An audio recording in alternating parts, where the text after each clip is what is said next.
Welcome to பாஸ்கீஸ் R வணக்கம் sir. வணக்கம் பாலா அவர்களே. வெல்கம் கல கண்ணாடி fans to RRR and 4-1. Sir, India வந்து இந்த மாதிரி ஒரு T20 வேர்ல்டு கப் உடைய என்ட்ரி வந்து இதுக்கு முன்னாடி கொடுத்துருக்கா அப்படின்னு தெரியல. அந்த மாதிரி வந்து இன்னும் ஒரு மேட்ச் இந்த வாங்கிக்க அப்படின்ற மாதிரி வந்து ஒரு கடைசி மேட்ச் ஆஃப் த சீரீஸ் சூப்பர்பா முடிச்சு வச்சிருக்காங்க. How was the match sir? Super match. அதாவது நார்மலா அந்த கிறிஸ்டின் ஜெயந்திக்கு வந்து கோலம் போடுவாங்கல்ல, அதுல வந்து அந்த கிறிஸ்டனுடைய காலை போடுவாங்கல்ல கோலத்துல. இன்னைக்கும் அந்த மாதிரி தான் இருந்தது. பட் இன்னைக்கு வந்து கிஷன் ஜெயந்தி, அவருடைய ஃபுட்வொர்க் நீங்க பாத்தீங்கன்னா துரத்தி துரத்தி துரத்தி இறங்கி வரேன், மெதுவா போடுறியா, அங்க இருந்து வேற ஒரு இடத்துல அடிக்கிறேன். அது மாதிரி ஒரு பியூட்டிஃபுல் அட்ஜஸ்ட்மெண்ட் நம்ம பண்ணோம் பாஸ். அவங்க அதை பண்ண விட்டாங்க. அதுதான் கிளியர் டிஃபரன்ஸ். மெல்லிய கோடுன்றோமே அதை பேசுவோம். சார், நியூசிலாண்டோட அந்த மெயின் விஷயமே எல்லாரும் இன்னைக்கு எதிர்பார்த்தது என்னன்னா வந்து ஒரு ஃபைட் கொடுப்பாங்க அப்படின்னு சார். பட் ஆனால் ஸ்டார்டிங்லேயே பார்த்தோம் அப்படின்னா அவங்களுடைய பிளேயிங் லெவன்லேயே அவ்வளோ சேஞ்சஸ். மேட்ச் ஆரம்பத்திலே பார்த்தோம்னா அதுலேயே தெரிஞ்சு போச்சு அவங்க இந்த ஒரு 4 மேட்ச் முடிவில் வந்து நிறைய கன்ஃபியூஷனில் இருக்கிறாங்க. பிகாஸ் T20 வேர்ல்டு கப்புக்கு என்டர் ஆக போகிற ஒரு டீம் வந்து இந்த கடைசி மேட்ச் வரைக்கும் இவ்வளோ சேஞ்சஸ் பிளேயிங் லெவனில் பண்ண வேண்டியது இருக்குது அப்படிங்கும்போது இட்ஸ் அ ரியல் வரி ஃபார் தம் இல்லையா சார்? ஆமா, அவங்களுக்கு வந்து டீம் வந்து செட் ஆகல. போன மேட்ச் அதாவது போன மேட்ச் செட் ஆகி ஜெயிச்சதுக்கு இதை பண்ண வேண்டிய அவசியம் இல்லைன்னு நான் நினைச்சேன். இதெல்லாம் ட்ரை பண்ண வேண்டியது. ஏன்னா சீரியஸ் போயிடுச்சு. பட் ஒரு மேட்ச்ல என்ன நடக்குது பார்க்கறதுக்கு ஃபின் ஆலன் வந்து பிரமாதமான நேரம், அதில் டவுட் இல்லை. பட் ஓவரால் டீம் என்ன பண்ண போகுதுன்னு பார்ப்போம். போன மேட்ச் அழகா கிடிக்கி பிடிச்சு வந்துட்டாங்க. அழகா 3-2 கௌரவமா போயிருக்கலாம். பட் இதுல ரொம்ப சேஞ்சஸ் பண்ணும்போது என்னன்னா ஆஸ்கிங் ரேட் வந்து 13. எவ்ரி ஓவர் 2 6 அடிக்கணும், இல்ல ஒரு 6 2 4 அடிக்கணும்ன்ற மாதிரி இருக்கும்போது ஒன்றும் பண்ண முடியாது புது ஆளுங்க வச்சுட்டு. ஆக்சுவலா நான் என்ன சொல்ல வரேன், இந்த ஸ்லோவர் ஸ்டப், இது ஃபுல் ஆஃப் ரன்ஸ்ன்னு பிச்சு தெரிஞ்சுட்டு ஸ்லோவர் ஸ்டப்ல எப்படி என்ன வினோதமான விஷயங்கள்னா, இப்ப ஆஃப் ஸ்பின்னர் காணாம போயிட்டு இருக்கு இந்த சினாரியோ. ஏன்னா ஆஃப் ஸ்பின்னர் எடுக்கிறதுக்கே பயப்படுறாங்க டீம்ல. அது போட்டா அப்படியே வித் டர்ன் மிட்வீக்ல 6 போகும், எடுக்கிறதுக்கு பயப்படுறாங்க. ஸோ என்ன பண்றாங்க, கிளென் பிலிப்ஸ், அப்புறம் நம்ம மேக்ஸ்வெல், அந்த மாதிரி ஆளுங்கெல்லாம் ஆஃப் பிரேக் மாதிரி போடுறாங்களே தவிர அது போய் தான் போடுறாங்க. இவ்வளோண்டு டேர்ன் ஆகுது ஆஃப் பிரேக்கு. இல்லைன்னா பால் அவே டுவர்ட் ஸ்லிப்ஸ் போகுது ரைட் ஹேண்ட் இருக்கு. அப்படி போடுற ஆஃப் ஸ்பின்னர் தான் போடுறாங்க. எசகு பசங்க அடிக்க முடியாது படி போய் அது கான்ட்ரரி என்ன போச்சு. ஸ்லோ ஸ்டெப்புக்கு தான் பேட்டர்ஸ் தப்பு பண்றாங்கன்னு தெரிஞ்சுன்னு ஃபாஸ்ட் போலர்ஸ் தப்பன்னு ஓடி வந்து ஆப்ரேட் போட ஆரம்பிச்சாங்க. இப்போ அது பும்ராவா இருக்கட்டும், நம்ம கேலி ஜேமிசனா இருக்கட்டும். ஆனால் 2 ஸ்ட்ராட்டஜியும் போலர்ஸ் பாயிண்ட் ஆஃப் வியூல 2 ஸ்ட்ராட்டஜியுமே ஓடி வந்து மெதுவா போறதுன்றது இருக்கு. பட் அதுக்கு ஒன்று அட்ஜஸ்ட் பண்ணணும்ல. அது யார் பெட்டரா பண்ணான்னு இந்தியா பண்ணிட்டான் கில்லர். நீங்க பாத்தீங்கன்னா நம்ம ஓடி வந்து ஸ்லோவா போடும்போது அப்படி அடிச்சு ரச்சின் ரவீந்திரா துணி துவைச்சு அந்த சலவைக்கல்ல துணி துவைக்கிற மாதிரி துவைச்சு அவுட் ஆனார் பாத்தீங்களா. நம்ம என்ன பண்ணோம், ஹர்திக் பாண்டியா வச்சுங்க சண்டர் என்ன பண்றாரு, முன்னாடியே போடுறாரு. அப்படி ஒரே ஐடியா ஸ்ட்ரோக்கு போகாம வெயிட் பண்ணிட்டு பிச்சாக விட்டு அப்புறம் போறாங்க ஸ்ட்ரோக்கு. ஸோ அந்த ஒரு ஷேட் ஸ்லோவர் ஆடுறோம் பார்த்தீங்களா, அந்த ஸ்லோவர்னு தான் நீ போடுற, நான் இன்னும் கொஞ்சம் ஸ்லோவரா அடிக்கிறேன் அப்படின்னு சொல்லிட்டு எவ்ரி 6 பால்ஸ்ல 5 பால் ஸ்பின்னர் ஆடுற மாதிரி ஆடுறாங்க. அது ஃபாஸ்ட் பாலர் போட்டாலுமே இங்க காமிச்சோம் திங்கிங்ல டிஃபரன்ஸ். ஆனா அவங்க அந்த பழைய மாதிரி ஆடுறாங்க நம்ம ஸ்லோவா போட்டாலும். அதனாலதான் நீங்க பாத்தீங்கன்னா ஆர்ஷ்தீப்பும் வரணும் திருப்பி திருப்பி getting back into the game. ஏன்னா முதல்ல ஒரு ஸ்ட்ராட்டஜியை ஃபாலோ பண்ணது அப்படி கண்டினியூ பண்ண முடியல அவங்களால. திருப்பி பழைய மாதிரி ஆடுறாங்க. அதுலதான் நம்ம போந்துட்டோம் கிளீனா. சார், இந்தியாவுடைய பேட்டிங் பற்றி நிறைய விஷயங்கள் இருக்குது சார் பேசுறதுக்கு. அதில் வந்து the first man to talk அபவுட்னா அது இஷான் கிஷன். சொல்லுங்க சார். ஆமாம், இஷான் கிஷன் வந்து மாஸ்டர் பிளாஸ்டர். விவியன் ரிச்சர்ட்ஸை லெஃப்ட்ல பாக்குற மாதிரி. இதோட பெரிய கிரெடிட் அவருக்கு நான் கொடுக்க முடியாது. மெத்தி அடிப்பேன், துரத்தி அடிப்பேன் ஒண்ணு. சில நம்மளுடைய கதைகள், நம்ம ஆர்மியோடைய ரியல் ஸ்டோரிஸ் எல்லாம் பார்க்கும்போது just wait, don't bother, I will finish him and come அப்படின்லாம் சொல்றாங்களா. ஐ எம் வெயிட்டிங் அப்படின்னு விஜய் பேசுற டயலாக் மாதிரி சொல்லி சொல்லி அடிக்கிறார். அதுல எனக்கு ஒரே ஒரு விஷயம் வந்து, எனக்கு இந்த கம்பீர் கிட்டே சூரியகுமார் யாதவ் 2 பேரும் ஒரு கேள்வி. ஏன்பா கம்பீர், அவர் 43 பால்ல 103 ரன் அடிச்சார் இஷான் கிஷன்.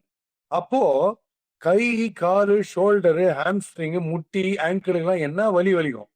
அவரை போய் கீப்பிங் பண்ண வைப்பீங்களா? அப்புறம் ஸ்டம்பை விட்டு திட்டு விடு. கொஞ்சம் சென்ஸ் வேணாமா? இப்ப என்ன சஞ்சு சாம்சன் என்ன பயங்கர காரணாராட்டிக்கு இல்ல, என்ன எதுக்கு பவுண்டரி இல்ல, எந்த சேட்டா சுகந்தனே அப்படின்னு ஜாலியா பேசுறதுக்கு வசீங்க அவர்லாம் நடந்ததுல இல்லையே. அப்ப அவர் வந்து கீப் பண்ண, பிளஸ் அவர் நல்லாவும் கீப் பண்ணிட்டு இருக்காரு. அவர் டிஆர்எஸும் பக்காவா எடுக்கிற டெசிஷன்ஸ்லாம். இது என்னது ஸ்டூபிடான மூவ் எதுன்னு தெரியல. டயர்டா இருக்கு, முட்டு போச்சு. அந்த ஸ்டம்பிங் ஒரு உத்தத்துக்கெல்லாம் காரணம் பியோர் எக்ஸாஷன். நான் நாட் தட் இஸ் ட்ராசி கீப்பர்லாம் சொல்ல, முடியவே உட்காந்து 120 ஸ்குவாட் 20 ஓவர்ல. அது ஒரு பக்கம். இவர் கம்பீர் எதுக்கு இதை பண்ண எனக்கு போயிட்டு சூரியகுமார் யாதவ் உங்களுக்கு என்ன சிவம் டூபே மேல என்ன கோவம் உங்களுக்கு? அவரை கொண்டே வர மாட்டீங்களா? உங்களுக்கு best bowlers Bumrah and Varun. But first ஸ்பெல்ல 2 பேரும் ஃபால்டர் பண்ணிட்டாங்க. சரியா போடல 2 பேருமே. அப்போ தி பெஸ்ட் வந்து சிவம் டூபே தான். இது வெரி பில்லியன் போலர். அவருக்கு ரிசோர்சஸ் லிஸ்ட் ரேங்கிங் பாத்தீங்கன்னா ரொம்ப லீஸ்ட் டீம்லயே. பட் பிரெயின்ஸ் நீங்க பார்க்கும்போது on par with any Italian bowler போடுறாரு பியூட்டிஃபுல்லா. ஓடி வந்து ஒரு கரெக்டா தெரியுது என்ன போடுறாரு. அந்த ஃபின் ஆலன்லாம் அப்படி ஈஸியா அவரால் அடிக்க முடியாது. ஏன்னா ரொம்ப மெதுவாக போடுறாரு. எந்த பால் எந்த லென்ஸ்ல போட போறான்னு தெரியல. ஸோ அவங்க மிஸ்டேக் பண்ணிருப்பாங்க அந்த ஃபின் ஆலன். அதனால இந்த சிவம் டுபே இவரே யூஸ் பண்ண மாட்டேன்றாரு. ஒரு ஃப்ரெஷ்ஷா இருக்கிற ஒருத்தர் விக்கெட் கீப்பர் ரெகுலரா பண்றவரை விட்டுட்டு ஒரு டயர் சம்மா ஆன ஒரு பேட்டரை எது இவர் கீப்பிங் பண்ண விடுறாரு? இது எனக்கு புரியல. இது வேற தான் மேட்ச். இவர் தான் ஒரே கீப்பர், வேற வழி இல்லைன்னா இஷான் கிஷன் பண்ணலாம். எதுக்கு தேவையில்லாத டாக்ஸிங்க? சார் ஆக்சுவலாக இந்த விஷயத்தை எவ்வளோ பேர் யோசிச்சிருப்பாங்கன்றது தெரியல சார். நீங்கள் உண்மையாக அட்ரஸ் பண்ண விஷயம் கரெக்ட் சார். இஷான் கிஷனுக்கு வந்து அந்த இடத்துல உங்களுக்கு சஞ்சு சாம்சன்ற ஒருத்தர் இருக்கும்போது ஈஸியாக கொடுத்துருக்கலான்றது ஒன்று. அண்ட் இந்த பவுலர் மேட்டரை பொறுத்த வரைக்கும் சிவம் தூபே யூஸ் பண்ணிட்டு இருந்தவங்க ஒரு பாஸ் கொடுக்குறாங்க. பட் ஆனால் இன்னைக்கு பார்த்தீங்கன்னா அந்த டுவர்ட்ஸ் தி எண்ட் ஜெயிக்க போகிற மேட்ச்ன உடனே பார்ட் டைம் ஸ்பின்னர்ஸ் ஆன அபிஷேக் சர்மா அண்ட் ரிங்கு சிங்க்கு வந்து ஆளுக்கு ஒரு ஓவரை கொடுத்து மேட்ச் எப்படி போகுது அப்படின்னு பார்க்கலாம். ஓகே, அவங்களுக்கும் அந்த பவுலிங் ரொம்ப நாள் ஆச்சு கொடுத்துன்றனால கொடுத்தாங்க. அதில் ரிங்கு சிங் வந்து ஒரு விக்கெட்டை வேறு எடுக்கிறாரு. ஸோ அந்த விஷயத்தை பாராட்டலாம் இல்லையா சார்? ஆமா, சரி, அது ஓகே. எப்படி மேட்ச் ஷோர் கை. ஏன்னா எவ்ரி பால் 6 வச்சா கூட கிடையாது. நம்ம தான் வின்ன்ற ஒரு ஸ்டேஜ்ல வந்து அப்புறம் நீங்க வந்து அம்பையர் கூட கூப்பிட்டு 2 ஓவர் போட்டு சொல்லலாம். அது ஒன்றும் ப்ராப்ளம் இல்லை. பட் வந்து இப்படி இந்த மாதிரி இப்போ அவங்க விக்கெட் லூஸ் பண்ணலன்னா இந்த மேட்ச் ரொம்ப க்ளோஸா வந்திருக்கும். இது ஒன்றும் அடிக்கவே முடியாதுலாம் கிடையாது இந்த பிச்சில். நம்ம போலிங் 2 பிரைம் போலர்ஸுமே நீங்க சரியா போடல. அவங்களுக்கு ஃபின்னாலன் கண்டினியூ பண்ணி அடிச்சிருப்பாரு பாஸ். அந்த பூரா இப்போ நிறைய விஷயங்கள் வந்து நம்ம வந்து அக்சர் பட்டியல தேங்க் பண்ணணும் பாஸ். அதான் ஹீரோ அவர்லாம். நீங்க எல்லாரையும் போட்டு பொழந்த போது வந்து பியூட்டிஃபுல்லா போட்டு எடுத்துட்டாரு. நீங்க பாருங்க, பயங்கர ஜாம்பவா ரைட்டர் கூட அவுட் ஆகுது. பேக் ஃபுட் தான் அவுட் ஆகிறான்னு பாருங்க. ஏன்னா இந்த பேக் ஃபுட்ல கிளியர் பண்ண முடியல. ஃப்ரண்ட் ஃபுட் தான் யாரும் கிளியர் பண்றாங்க. அதனால தான் நான் சொல்றேன், மெஜாரிட்டி அச்சா கூட பரவாயில்ல, பேக் ஃபுட்டுக்கே நீங்க போடுங்க. அண்ட் இந்த பக்கம் பேக் போலிங்ல அவர் ஒரு ஹீரோனா ஹர்ஷ்தீப். ரொம்ப பிடிச்ச விஷயம், ஹாஃப் த சைடு 50+ ரன் கொடுத்து எடுத்துட்டாரு. விச் மீன்ஸ் ஒரு 100 ஆல் அவுட் ஆகிற சைடு வந்து பாதி சைடு 50 எடுத்த மாதிரி. நீங்க ரன் கொடுங்க பரவாயில்ல. நீங்க ரன் காட்டு நம்ம 36 40 ரன் கொடுங்க 2 ஓவர்ல. பட் நீங்க 3-4 விக்கெட் வைட்டல் விக்கெட் எடுத்துட்டீங்கன்னா ஒரு மேட்ச் ஓட். ஸோ அது ஓகே. அந்த ஆங்கிள் ஹர்ஷ்தீப் ட்ரீட் வந்தது பெட்டர். ஃபர்ஸ்ட் ஸ்பெல் சரியா போடல. But it never allow that to worry him at all. பியூட்டிஃபுல்லா செகண்ட் ஸ்பெல் வந்து ஓடி வந்து இந்த நக்கல் பால் அதை போடுறது, ஓடி மெதுவாக போடுறது, பிச்சாய் பால் ஸ்லோவா போடுது. அந்த பிச்சாய் ஸ்லோவா போடுற பால நியூசிலாந்து நார்மல் ஃபாஸ்ட் பாலர் சர்ற மாதிரி எடுத்தாங்க. நம்ம என்ன பண்ணோம், shade slower on like Dean Jones told me. ஆஸ்திரேலியால டப்புன்னு பால் வச்சு அப்படி ஆடினீங்களே ரிஃப்ளெக்ஸ்ல. இங்கிலாந்துக்கு போனா என்ன பண்ண, நோ பாஸ்கி I play shade slower. Swing ஆகும், ஆடுறதுக்கு ஈஸி மாதிரி இருக்கும், கரெக்டாக விட்டு போடும் பால். அப்ப ஐ பிளேட் ஷேட் ஸ்லோவர். ஸோ அது மாதிரி நீ இதை பண்ண போறேன்னு எனக்கு தெரியும், அதுக்கு நான் என்ன கவுண்டர் பண்றேன் அப்படின்னு செஸ் மாதிரி பியூட்டிஃபுல்லா பண்ணிடும். அது மாஸ்டர் ஸ்ட்ரோக். அது யார் சொல்லியிருந்தாங்கன்னு தெரியல. ரொம்ப நல்ல விஷயம் சார். நியூசிலாந்து நீங்க சொன்ன மாதிரி வந்து அந்த ஃபின்னாலன் அடிச்ச அடியில சார் ஒரு 10 ஓவர் முடிவுல பார்க்கும்போது அவங்களுடைய ஸ்கோர் வந்துருச்சு சார். அவங்க வந்து ஒரு 131க்கு 2 அப்படின்ற மாதிரி அவங்க நிப்பாட்டாங்க. அப்ப மிச்சகிற 10 ஓவர் இன்னொரு 141 ரன் அடிச்சா போதும் அப்படின்ற மாதிரி நிப்பாட்டினப்ப மேட்ச் ஆக்சுவலா அவங்க கையில சார். அக்சர் பட்டேல் இல்ல அப்படின்னா மேட்ச் கையை விட்டு போயிருக்குன்ற மாதிரி. ஸோ அக்சர் பட்டேலோட ரோல் இன்னைக்கு மேட்ச்ல உண்மையாவே ரொம்ப crucial. But at the same time நியூசிலாந்துடைய middle order again and again ஒரு ப்ராப்ளமாவே இருக்குல்ல சார்? ஆமா. see the thing is the 260ல ஆவரேஜா 2 6 இல்ல 1 6 2 4 அடிச்சுனே இருக்கணும். மெயின் விக்கெட் விடக்கூடாது. நீங்க விக்கெட் விட்டு இப்படி பண்ணினே இருந்தீங்கன்னா எவ்ரி 3 ஓவர்ஸ்க்கு போயிட்டு மேட்ச் போயிடும். ஸோ அதனால இல்லை, என்னார்மஸ் கான்சென்ட்ரேஷனோட ஒரு 2 ஒருத்தர் ஆடினே இருக்கணும். அதெல்லாம் தான் அவங்களுக்கு மிஸ்ஸிங் இருந்தது. வர்றவங்க எல்லாம் மாங்குயிலே பூங்கிலாம் கரநாட்டு போயினே இருக்காங்க. விக்கெட் விழுந்துனே இருக்கு. அக்சர் பட்டேல் ரொம்ப பியூட்டிஃபுல்லா பெக் பண்ணிட்டு பின்னால நல்லா அடிச்சு இந்த டயத்துல கூட அவர் பியூட்டிஃபுல்லா ஒரு மாதிரி அவருக்கு காலுக்கு நேர ball that comes in with the arm அது கரெக்டா தொடைக்கு நேரையோ இல்ல முட்டிக்கு நேரையோ போனா அவருக்கு ரொம்ப தடுமாறு. அதை புடிச்சிட்டாங்க பியூட்டிஃபுல்லா. அது அக்சர் டாப் கிளாஸா புடிச்சாரு. மாத்தி டைப்யார்ட்ல வாங்கினா இருந்திருப்பாருங்க. இல்ல ஒரு ஆடினா ஷார்ட் பண்ணிட்டு போகுது. அதுதான் கிளவர்னஸ். அதுவும் அக்சர் பட்டேல் இன்டீரியர்ல ஆடாம இருந்துட்டு திடீர்னு வந்து ஒரு வைட்டலான ஒரு முக்கியமான மேட்ச்ல வந்து இப்படி ஆடி போட்டது வந்து ரொம்ப பிரபலமான விஷயம். அண்ட் ஹர்திக் ஃபண்டாஸ்டிக்கா போட்டார். ஹர்திக்கும் சூப்பரா போட்டார். ஸோ அதனால சொல்றேன், சிவம் டுபே நீங்க ட்ரை பண்ணீங்கன்னா and there hitting at 12 to 13 runs an over. Shivam துபையை பார்த்த உடனே ஒரு சின்ன குஷி வரும். இவர் வந்து நல்லா தூவாருப்பா. பியூர் பவர்ல அடிச்சிடலாம்னு நினைப்பாங்க. அவங்க தான் ஃபால்டர் பண்ணுவாங்க. ஆனா சிவன் துபை வந்து இவங்க ட்ரை பண்ணாம இருக்கிறது தப்பு இன்னைக்கு பண்ணிக்கணும். ஏன்னா நம்ம இப்போ T20 world cup round corner வச்சு இருபி வெரி யூஸ்ஃபுல் வேணா பாருங்க கோலியில. சார் நியூசிலாந்துடைய இந்த பிளேயிங் 11லையுமே ஒரு சின்ன காம்பினேஷன் எரரை பார்க்க முடிஞ்சது சார். இப்போ இந்தியாவுக்கு பார்த்தோம்னா ஸ்பின் போடுறதுக்கு பார்ட் டைம் ஸ்பின்னர்ல ஆகிய அபிஷேக் சர்மா, ரிங்கு சிங் வரைக்கும் ஆப்ஷன்ஸ் இருக்கு.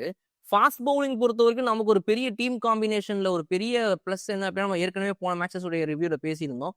ஒரு ஹார்திக் பாண்டியால இருந்து சிவம் தூபேல இருந்து அந்த பவுலிங் உடைய ஃபாஸ்ட் பவுலிங் யூனிட்டோடைய பேக்கப்பும் போயிட்டே இருக்குது. So we have various options, bowling options. அது வந்து இன்னைக்கு நியூசிலாந்து மிஸ் ஆகுது சார். அவங்க வந்து ஒரு ஃபோர்த் சீமரே இல்லை அவங்க கிட்ட. இப்போ வந்து சாண்ட்னர் எவ்வளோ ஸ்லோவா போட்டாலும் அடிக்கிறாங்க. 4 ஓவருக்கு 60 கொடுத்துட்டாரு. பிலிப்ஸை வந்துட்டு இதுக்கு மேல போடவே வைக்க முடியாதுன்ற பயம் வந்துருச்சு. ஒரு ஓவர் தான் போட வச்சாங்க. பிகாஸ் இவங்க ஸ்லோவா போட்டு அடிக்கிறாங்கன்னு தெரிஞ்சு போச்சு. அடுத்து வந்து நம்ம இஷ்டோதி 3 ஓவருக்கு மேல அவரெல்லாம் போட வைக்க முடியல. ஆனா இவங்க ஃபாஸ்ட் பவுலர்ஸ்ல அந்த 3 பேரை தாண்டி யாருமே இல்ல சார். டஃபி, ஜேமிசன் அண்ட் ஃபெர்கியூசனை தாண்டி ஃபோர்த் சீமர்னே ஒரு ஆப்ஷன் அவங்க கிட்ட இல்லாதனால they had no other option. அங்கதான் அவங்க மாட்டாங்க. இங்க சீமர் விளையாட கூட பரவாயில்ல. அது இன்டெலிஜென்டா போடணும். Glenn Phillips intelligent bowler, but Santner intelligent. அவர் என்ன பண்றாரு, தூக்கி பால போட்டு கிட்டங்கள்ல ரீச்சுக்கு போட மாட்டேன்றாரு. அதை ஹர்திக் பாண்டியா கவனிச்சுட்டு வெயிட் பண்ணி திறனாக விட்டு பண்ணிக்கிறார்.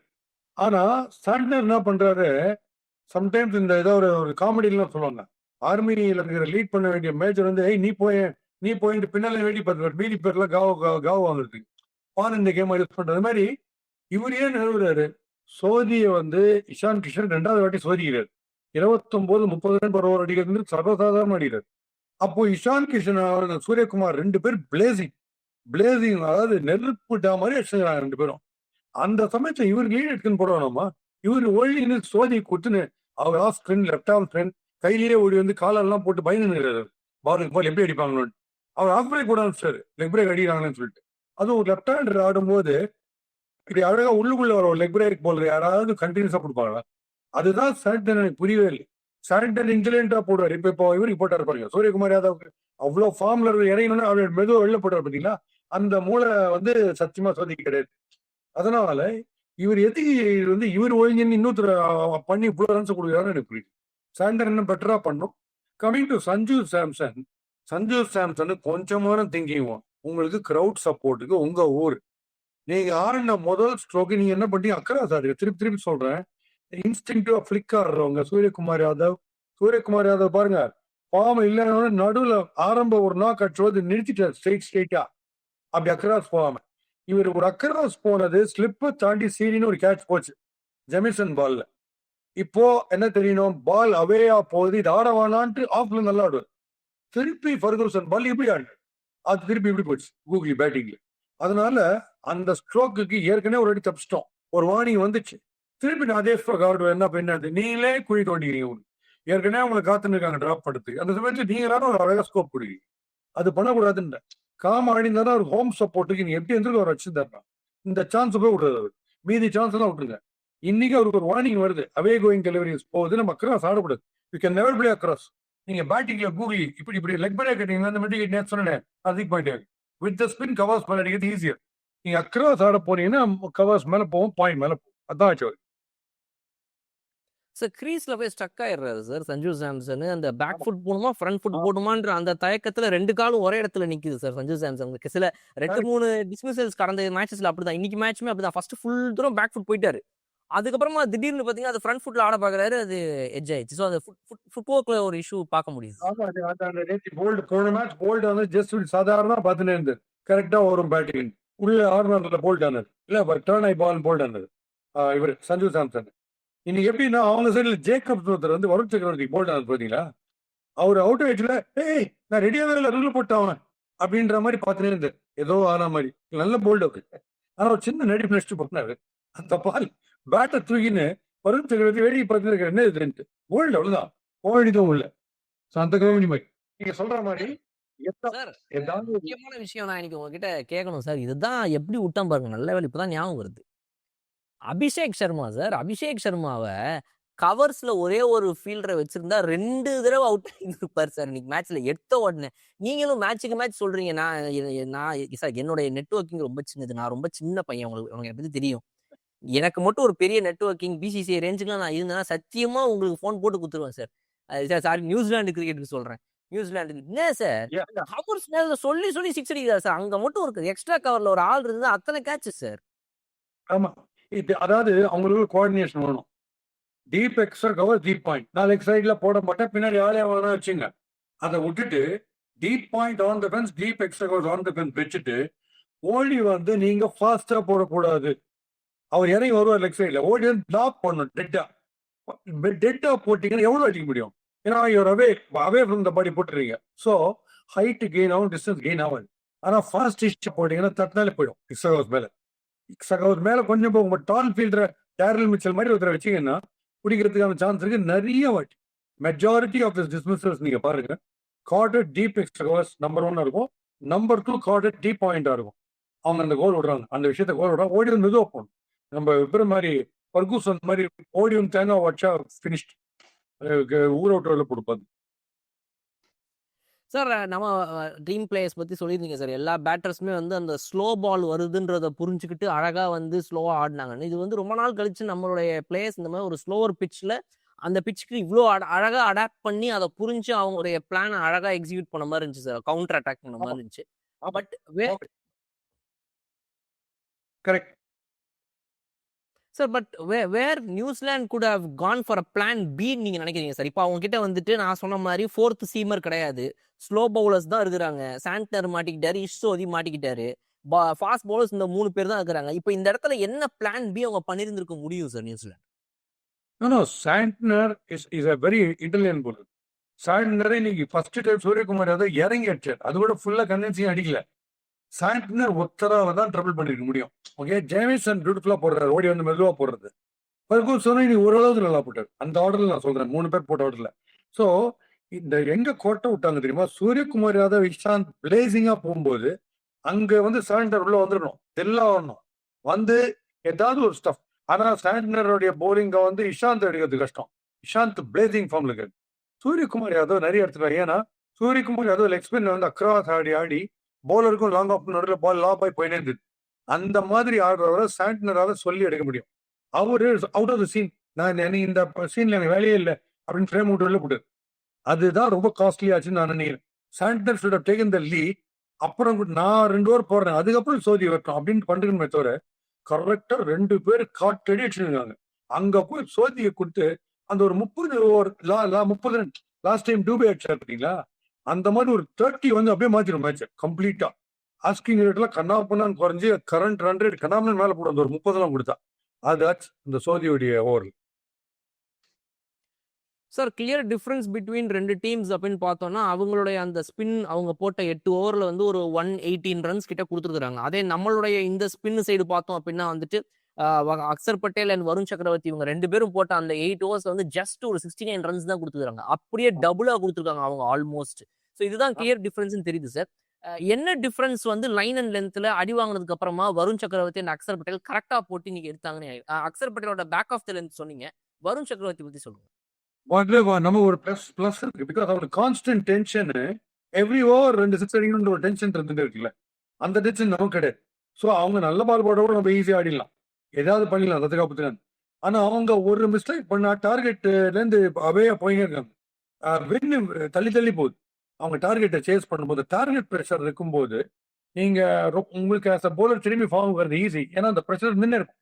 ஒரு ஓவர் நீங்க 18 ரன் கொடுத்தா கூட, உம்ராவை 20 ரன் அடிச்சா கூட, ஆஸ்தீப் 20 அடிச்சா கூட, திருப்பியும் அவங்க போடும்போது ஐயோ நான் திருப்பியும் 20 அடிக்கணுமே டென்ஷன் இருந்தே இருக்கும். இதுல ஜாலியா ஒரு 6-7 அடிச்சுட்டா போறோம்னு இருக்காது. ஃபர்ஸ்ட் பேட்டிங்ல அந்த ப்ராப்ளம் கிடையாது, ஒரு டார்கெட்டும் கிடையாது. இந்த வாட்டி 6 விட அடுத்த வாட்டி இறங்கலாம், ஒரு 4 6 இருக்கும். நீங்க இறங்கி 6க்கு போயிட்டு அவுட் ஆயிட்டோம்னா அப்படின்ற பயம் இருக்கு. இப்ப இந்த ஃபின் ஆலன் ஒரு 2 கம்ப்ளீட்டா நின்றுந்தாருன்னா ரொம்ப நெக் டு நெக் வந்திருப்பாங்க கிட்டக்க. ஏன்னா இந்த பிச்சில் no doubt it is tough task. But அதாவது ஃபார்மிட்டபிள் கிடையாது, முடியவே முடியாதுன்றதுலாம் கிடையாது. ஏன்னா இந்த மாதிரி அவங்க நியூசிலாந்து ரொம்ப ஃபேமஸ் சேஸ் பண்ணி அடிக்கிறதுக்கலாம்.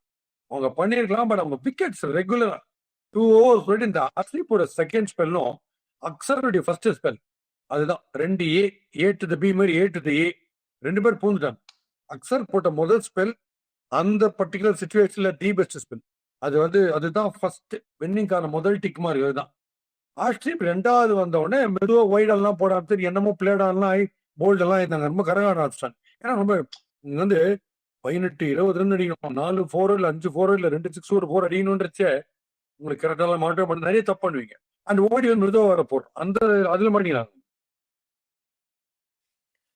Sir last question about New Zealand sir. இப்போ ஏற்கனவே பேசணும் நிறைய இஷ்யூஸ் அவங்க இருக்குது அப்படின்னு சொல்லி இப்போ உள்ள கொண்டு வந்த இந்த ஃபின் ஆலன் இவங்க வந்து T20 வேர்ல்டு கப்புக்கு அது ஒரு பெரிய ஒரு கதை, அது ஒரு side sir. But Rachin Ravindra இந்த சைடு கீழே பார்த்தீங்கன்னா டேரில் மிச்சல் இன்னைக்கு அடிச்ச அடிய ஒரு நாள் இன்னைக்கு கிளென் பிலிப்ஸ் அடிக்காம போயிட்டாரு. பட் அந்த கிளென் பிலிப்ஸோட சேர்ந்து Daryl Mitchell and Rachin Ravindra கன்சிஸ்டன்டா எல்லா மேட்சும் அடிக்கணும்ன்றது இந்த T20 வேர்ல்டு கப் பொறுத்த வரைக்கும் அவங்களுடைய பெரிய எக்ஸ்பெக்டேஷனா இருக்கும் இல்லையா சார்?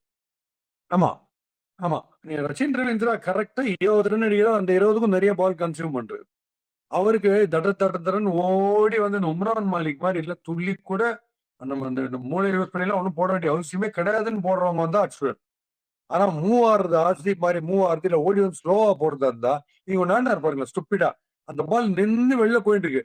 அப்படி எங்கேயோ போற ஆஃப் ஸ்டம்புக்கு வெளியில போயிட்டு இருக்கிறத ஆஃப் ஸ்டம்புக்கு மேல தூக்கி ஆஃப் சைட்ல எங்கேயா தூக்கி சவடப்படல பாயிண்டிங் மேல அங்கேருந்து பெரட்டி மிட் விக்கெட்ல அடிச்சு அவுட் ஆறாரு. அண்ட் கிளென் பிலிப்ஸ் அடிச்சு அவுட் ஆனார் பாருங்க, இந்த பேட்ல அடிச்சு அவுட் ஆனாரு. அந்த ரிங்கு புடிச்சாரு பாத்தீங்களா அந்த கேட்ச, அந்த கேட்ச வீடியோ எடுத்து எல்லா ஆங்கிள்லயும் காட்டணும்.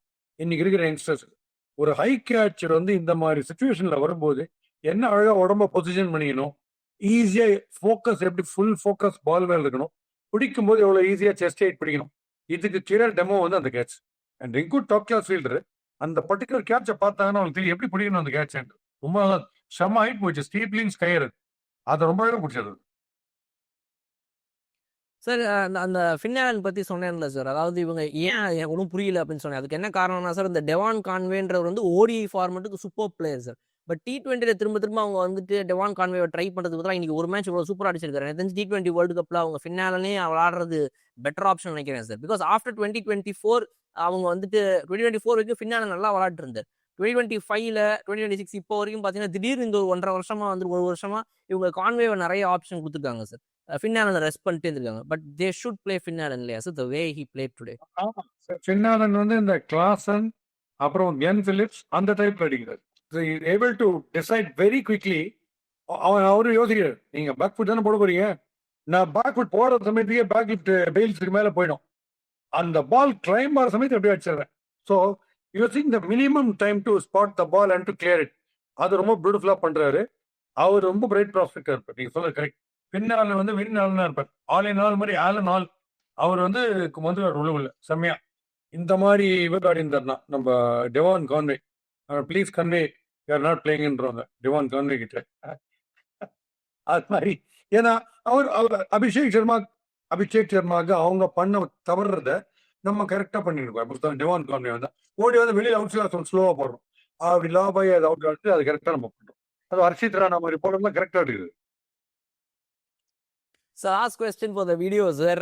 நம்ம இந்தியன் டீம் பொறுத்த வரைக்கும் பிளேயிங் 11 இதுதான் எங்களுடைய T20 வேர்ல்டு கப்புடைய ஸ்டார்டிங் 11ஆகவும் இருக்க போகுது. எக்ஸப்ட் ஃபார் திலக் வர்மாவுக்கு ஒரு இஷ்யூ இல்லாத பட்சத்தில் இஷான் கிஷன். பட் திலக் வர்மா நல்லா ஃபுல் ஃபார்ம் அப்படின்னா இப்போ திலக் வர்மா நம்பர் 3ன்றது இருக்கு. 2 மேட்ரு சார். ஒன்று, இப்போ சஞ்சு சாம்சனுடைய இந்த ஃபார்மை வச்சு பார்க்கும்போது ஒருவேளை இஷான் கிஷன் கண்டிப்பாக விளையாடியே ஆகணும், Sanju Samson should back out அப்படின்னு இருந்தா it will be like top 3மே left handers, Abhishek Sharma, Ishan Kishan and one டவுன்ல திலக் வர்மாகும் போது இது இப்படி இருக்கும். இதை பத்தி என்ன நினைக்கிறீங்கன்றது சொல்லுங்க. பிளஸ் அக்சர் பட்டேல் இப்ப நம்பர் 8ல விளையாடுறாரு, குல்தீப் யாதவ் இஸ் அவுட் அப்படிங்கும்போது ஹர்ஷ்தீப் சிங் உள்ள வராரு, ஹர்ஷித் ராணா வெளியே போறாரு. ஸோ த நம்பர் 8 பேட்டர் வந்துட்டு உங்களுக்கு ஸ்பின் பவுலிங் ஆல்ரவுண்டர் ஆகிறார் Axar Patel instead of Harshit Rana and Kuldeep Yadav sits out. இந்த 2 விஷயத்தை பத்தி சொல்லுங்க. இப்போ 3 லெஃப்ட் ஹேண்டர்ஸ் வரல ஒன்றும் தப்பு கிடையாது. பிகாஸ் மெஜாரிட்டி நம்ம ஃபேஸ் பண்ண போறது ரைட் ஆர்ம் பவுலர்ஸ் தான், அதுதான் ஜாஸ்தி. ஸோ ரைட் ஆர்ம் பவுலர்ஸ்க்கு ஒரு பெரும் தலைவலியார் லெஃப்ட் ஹேண்டருக்கு ஃபீல்ட் செட் பண்றது. ஏன்னா அவங்க எல்லாருமே மெஜாரிட்டி ரைட்டா இருக்கும், அங்கங்க லெஃப்ட் வருவாங்கன்னு நினைச்சு தான் போவாங்க. பட் அந்த மைண்ட் செட் இல்லாமல் எல்லாமே லெஃப்ட் வரும்போது கொஞ்சம் தலைவலியா இருக்கும். லெஃப்ட் ஆர்ம் ஸ்பின்னர் கண்டிப்பா இருப்பாங்க, அந்த லெஃப்ட் ஆர்ம் ஸ்பின்னர் பயப்படுவாங்க லெஃப்ட் ஹேண்டர் போடுறது, ஏன்னா வித்துட்டா நடிப்பாங்க மிட் விக்கெட். ஸோ 3 லெஃப்ட் வரதுல ஒன்றும் தப்பு கிடையாது. சஞ்சு சாம்சனை ரெஸ்ட் பண்ணிட்டு கண்டிப்பா திலக் வர்மா உள்ள ஒரு தான் தோணுது. இப்ப இங்க அரசு இப்போ இந்த விக்கெட் டேக்கிங் எபிலிட்டி டெரிஃபிக்கா இருக்கு. Plus is left hander, natural advantage நமக்கு கேட்குது. ஏன்னா பால் ஆங்குலரா போகும். ஆனா ஆங்குலரா போறது ஸ்டம்ப் விட்டு வெளியில ஸ்லிப் பக்கம் போகும்போது அட்வான்டேஜ். ஏன்னா பால் மேல மேல கேட்ச் நிறைய பாயிண்ட் கவர்ஸ் தேர்ட் மேன்ல போகும். ரஷீத் ராணா உள் பக்கம் போடுறாரு. ஸோ அதுல வந்து மேக்ஸிமம் ஷார்ட் பால்லாம் போட்டா ஆஃப் பிரேக் அடிக்கிற மாதிரி அடிச்சிடறாங்க இப்போ. ஏன்னா பழைய பேஸ் பவுன்சர் கொஞ்சம் குயிக்கா போட்டிருந்தார். அது இப்போ போடுறது இல்ல. ஸ்லோ வரும் இன்டர்லியண்டா போட்டிருந்தார். அதுவும் வேணாம் டிசைட் பண்ணிட்டு என்னன்னு தெரியல. அவர் மூவ் ஆகிற கண்டிஷன்ல முதல் 2-3 ஓவர்ல விக்கெட் எடுத்தாதான் உண்டு. அதனால இன்னொரு விஷயம், ஹர்ஷித் ராணா ஃப்ரண்ட் ஃபுட்ல ஆட விட்டா நல்லா அடிக்கிறார் சிக்ஸ். இல்லைன்னு சொல்ல கலக்கி விட்டுறாரு. பேக் ஃபுட்ல ஆட விட்டா ஸ்ட்ரைக் ரேட் அவருக்கும் நம்ம ஹர்ஷிப்புக்கும் ஒரே மாதிரி தான் இருக்கு. அதனால டெஃபினட்டா ஹர்ஷிப் தான் ப்ரிஃபர் பண்ணுவாங்க. ஆமா, ஹர்ஷிப் ரொம்ப பெருசா அடிக்கிறதுக்கு பேர் பண்ணுவார்ல. பட் நீங்க பேக் ஃபுட் யாராவது ஒரு ஸ்பின்னர் சும்மா பேக் ஃபுட் போட்டுனே இருந்தா ஹர்ஷித் ராணா என்னென்னமோ மாங்குயில பூங்குயில தான் உள்ளுக்குள்ளே ஆடினாரு ஒரு சர்க்குலர்ல. ஒரு பால் விட மாட்டேங்குது பேட்ஸ். அதனால அது இப்போ வந்து டாப் பெட்டர் ப்ரையாரிட்டி கொடுப்பாங்க. Being left hander, angular delivery, மூளையோட ஷார்ட் பால்ஸ், ஸ்லோர் எல்லாமே போட தெரியும். அதனால ஹர்ஷிப்புக்கு தான் டாப் ப்ரையாரிட்டி கொடுப்பாங்க. நீங்க பாத்தீங்கன்னா இது ஒரு டஃப் கால் தான் இல்லையா சார்? ஏன்னா ஒன்றும் பண்ண முடியாது சார். இப்போ இவங்கள ஒருத்தங்களை மாத்தினா கூட இன்னொன்னையும் மாத்துற மாதிரி ஆயிடுது சார். பிகாஸ் இப்போ குல்தீப் யாதவுக்கு பேட்டிங் தெரியாது, bowling super. Axar Patel batting bowling 2 பண்ணுவார், ஆல்ரவுண்டர் நம்பர் 8. இப்போ ஹர்ஷ்தீப் சிங் பவுலிங் மட்டும் தான் பண்ணுவார், ஃபாஸ்ட் பவுலிங். அவரை நவுத்திரி ஹர்ஷித் ராணாவை கொண்டு வந்தா அதையும் மாத்தணும். ஸோ இப்போ இந்த 4 பேருக்குள்ள வந்து 2 பேர் மாறிட்டே தான் இருக்கிற மாதிரி இருக்கும். ஹர்ஷித் ராணா வந்து ஒரு அந்த ஸ்லாக்லாம் திடீர்னு அடிச்சா ஒரு 10 பால்ல 25 அடிக்கிற மாதிரி ஒரு கெப்பாசிட்டி வச்சிருக்காரு. பட் ஸ்டில் காம்பினேஷன்ஸா பார்க்கும்போது ஒரு ஹார்ஷ் கால் எடுக்க வேண்டிய அவசியம் இருக்குது. பட் இட்ஸ் ரைட் கால் இல்லையா sir? Yeah. What you say is right. And if I am asked to suggest now, நான் என்ன சொல்றேன், டெய்ல் எண்டர்ஸ் வந்து டெஸ்ட் மேட்சா இருந்தா கஷ்டம். ஏன்னா கிட்டக்க 4 ஃபீல்டரை வச்சுட்டா பர்ஃபெக்டா டிபெத்தா பேட்ஸ்மேனே தவிக்கிறான், நான் என்ன பண்றதுன்னு சொல்லலாம். No, this is all about hitting T20. அப்போ ஹர்ஷிப்போ இல்ல பும்ராவோ அவங்க எல்லாருக்குமே இல்லை ஒரு half an hour ப்ராக்டிஸ் வெறும் 6 அடிக்குது. அந்த ப்ராக்டிஸ் கொடுக்கணும். ஏன்னா அவங்க வர சமயத்துக்கு 6 தான் தேவைப்படும். அவங்க சிங்கிளோ கிராஃப் பண்ணி 2-3 அடிக்க தேவை கிடையாது. ஸோ நீங்க டெய்ல் எண்டர்ஸுக்கு ஹார்ட் ஹிட்டிங் இல்லை. இப்போ எப்படி சிவம் டூபே எல்லாம் வந்து ஒரு மணி நேரம் 6 ஹிட்டிங்கே ப்ராக்டிஸ் பண்றாரோ அந்த மாதிரி நம்ம டெய்ல் எண்டர்ஸ்க்கு வெறும் 6 ஹிட்டிங்கை மட்டும் ப்ராக்டிஸ் பண்ணணும், பண்ண வைக்கணும். ஏன்னா அங்க வந்து ஒரு 2 6 தேவை போடும். அந்த நெசசிட்டி தான் இருக்கும் இப்போ மோஸ்ட் ஆஃப் த மேட்சஸ்ல.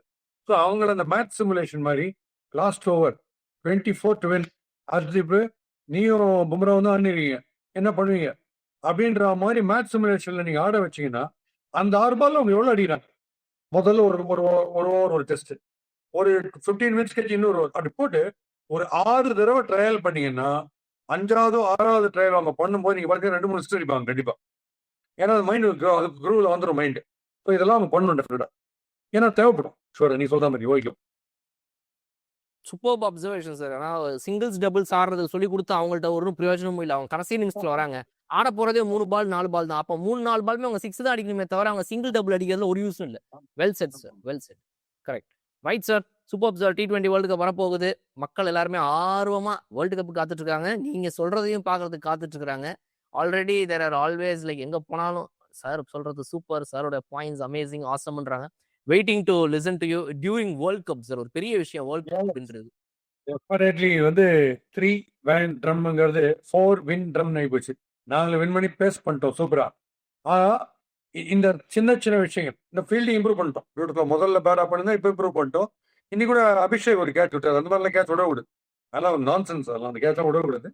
அண்ட் அவரு வந்து இன்னைக்கு நான் பார்த்ததுல வந்து பிரமாதமா அடிக்குது. No doubt. ஃபயர் வாட்ஸ்க்கு தீபாவளி தான் அவர் வந்தாலே. பட் இவ்வளோ பேசி 140 பிளஸ் போடுற ஒரு போலர் ஃபர்கூசன், அவரை இறங்கி அடிக்க வேண்டிய அவசியமே கிடையாதுன்ற. நீங்க கொஞ்சம் லெசர் பேஸ் போடுறவங்கள இறங்கினா ஒரு ஸ்பின்னர் ஆடலாம். இவ்வளவு ஃபாஸ்ட் போடுறவர் அப்ப நீங்க பிளைண்டா தான் சுத்துறீங்க. நான் இறங்குறேன், நீ இறங்குறியா? 22 யார்ட்ல பேஸ் பண்ண வேண்டிய 140 18 யார்ட்லயே நான் ஃபேஸ் பண்றேன்னா அது சான்ஸ் எடுக்கிறீங்கன்னு அர்த்தம். வெளியில அவர் போட்டாருன்னா சீவனா போயிடும். ஸ்டம்ப்ல போட்டா போல்டா பண்ணுறீங்க. அதுக்கு நீங்க நின்ற இடத்துல சும்மா அப்படி ஃபிளிக் பண்ணா போறோம், ஸ்லைட்ஸ் பண்ணா போறோன்ற அதை சூஸ் பண்ணணும். பயங்கர ஃபாஸ்டா போடும்போது இறங்க வேண்டிய அவசியம் கிடையாது. ஏன்னா ரன் பயங்கரமா வந்துருக்கு. ஸோ அது ஒண்ணு. அண்ட் நல்லா பண்ணிட்டு இருக்கும் டெஃபினட்டா. ஸோ T20 கப் இல்லை, ஷாம்பெயின் 1 கப். ஷாம்பெயினுக்கு அந்த வின்னிங்காக ஒரு கப் கண்டிப்பா அடிப்போம். நம்ம ஊர் கண்டிஷன்ஸ் தான் கிட்டத்தட்ட பெரிய டிஃபரன்ஸ் கிடையாது. அதனால வெரி பிரைட் சான்சஸ். T20ல thunder hitting, thunder bowling, fielding மட்டும் கொஞ்சம் ஸ்லாக்கன் பண்றோம். அதை சரி பண்ணணும். Cup is also no doubt about it. Right sir, thank you so much for joining sir. See you on the next video. Thank you very much, Bala. மறுபடியும் சந்திப்போம் and with the brightest possible World Cup in our captain's hands. மறுபடியும் சந்திப்போம் our favorite RRR. Thank you.